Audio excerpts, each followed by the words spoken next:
It's been a while. Well, not really a while. It's probably actually only a couple of days, but I don't keep track of things like that, so boo on me. I actually have had a couple things that I actually wanted to talk about. Because they're pretty affecting. The first and foremost, I'm not sure if I actually mentioned this one in a previous one, or a previous vlog, but those two interviews that I had gone to both of them. I got one, but it was really, for some reason, it just felt really sketchy, so I didn't take it.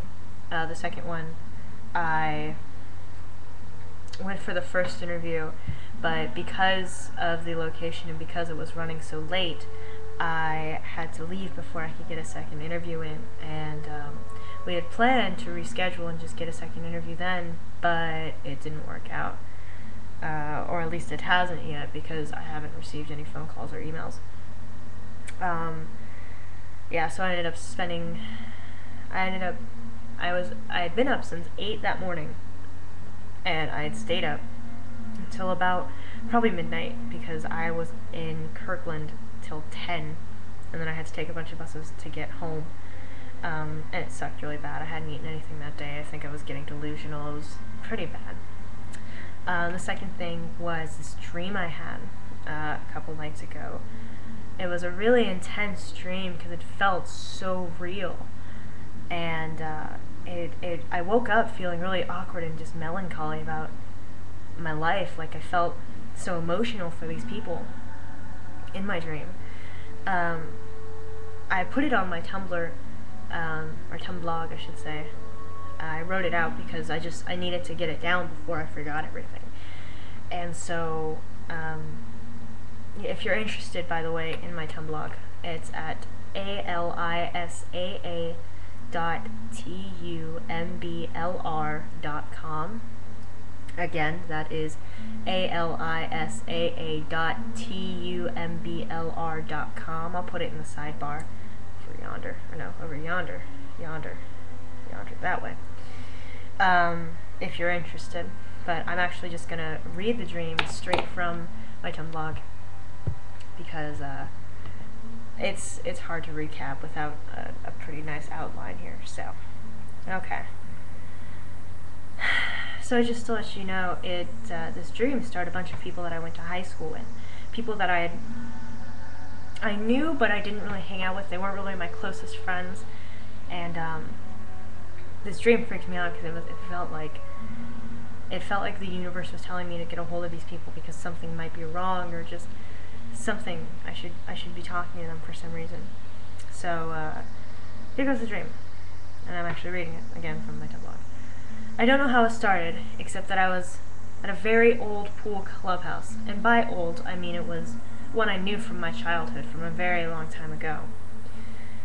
Some people from high school, I guess friends, we never really hung out very often then, were all there. We were diving for things.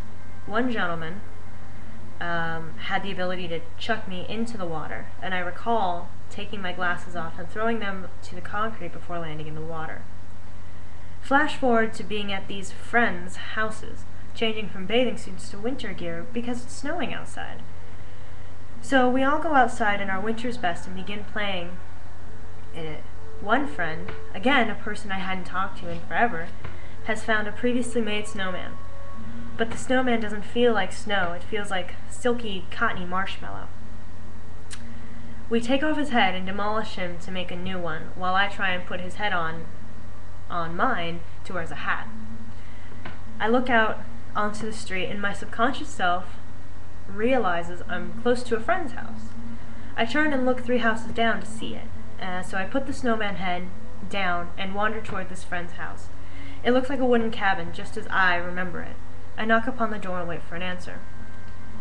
Another old high school chum answers the door. He looks surprised to see me, but offers me a hug nonetheless. So we walk inside, and I'm explaining to him that I thought I'd stop by and see him, because I was in the neighborhood, when I look to my right and see another old friend, one that, in reality, I had been exclusive friends with benefits type deal that I'd always wanted to sort of blossom into something more and never did. Anyways, so I see this friend, and he's looking at me as though I'm a ghost. So when my first friend asks how I've been doing, I find myself looking at my old flame and saying I've been fine. So my friend takes me to the kitchen and asks if I'd like a glass of strawberry milk. And I say yes. So he grabs some previously cut strawberries and some previously cut potatoes and asks me to squash them together in this bowl of water. As I'm doing this, my old flame comes up and asks me what I'm doing there. He's very serious. He's like, "What are you doing here?" So I gently, though forcefully, explain again that I was in the neighborhood and I thought I'd stop by. The strawberry potato concoction is becoming doughy, and suddenly we walked away. My friend's mother, I say it with an upward inflection because I'm not sure that's the role this woman was actually playing. It just sort of felt that way. Is sneering at me the whole time, asking if I'm going to break his heart again or something like that. I don't know what to say, so I leave. As I'm walking back towards my friends making snow people, I feel the sudden urge to run back and kiss him. So I run back up the stairs and I knock on his door. When he answers, I grab him and kiss him as hard as I can, but he's scared. He's trying to dodge me like I've got the clap. I can feel myself starting to cry, so I say nothing as I leave. Flash forward, again, to a supermarket parking lot. I'm with my current fiance, Kieran, now, and a group of people, and we're heading toward the supermarket. I see a big rig with some elderly in it, and to my horror, my grandmother. My grandmother has been deceased for almost 2 years now, so even my subconscious was very freaked out to see her in this big rig. So I'm so I look at her and she looks like she's sleeping, and I'm feeling my heart break, just because I didn't stop to say something to her, which has an entirely different meaning, I'm sure, all on its own. So we make it into the market, and the rest of the elderly party, I'm assuming it was for some sort of a trip, sort of a, going off to Laughlin sort of thing, is inside, and everyone is looking really confused and just really panicky. And people are, shouting about being locked in, and we're all confused. And Kieran and I are walking toward something, and I tell him about the kiss I had earlier. He looks nonchalant, in a way that only he can, and I quickly explain that it was merely a goodbye kiss, as in I'll never see you again kind. That seems to soothe him. We approach a small Asian woman with long flowing black hair and ask why she's locked up all the people. She won't explain, but she says that if we take them all to see a hypnotist, she'll release everyone. And so we head back out into the supermarket, wondering where the nearest hypnotist is.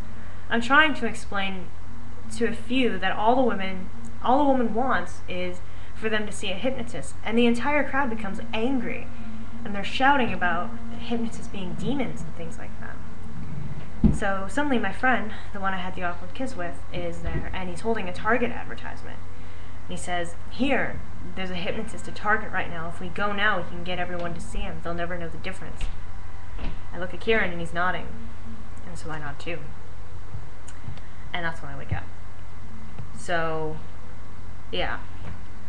The other thing is that on Monday, I think it was, maybe Sunday, Saturday, I remember which day, I was in the hospital.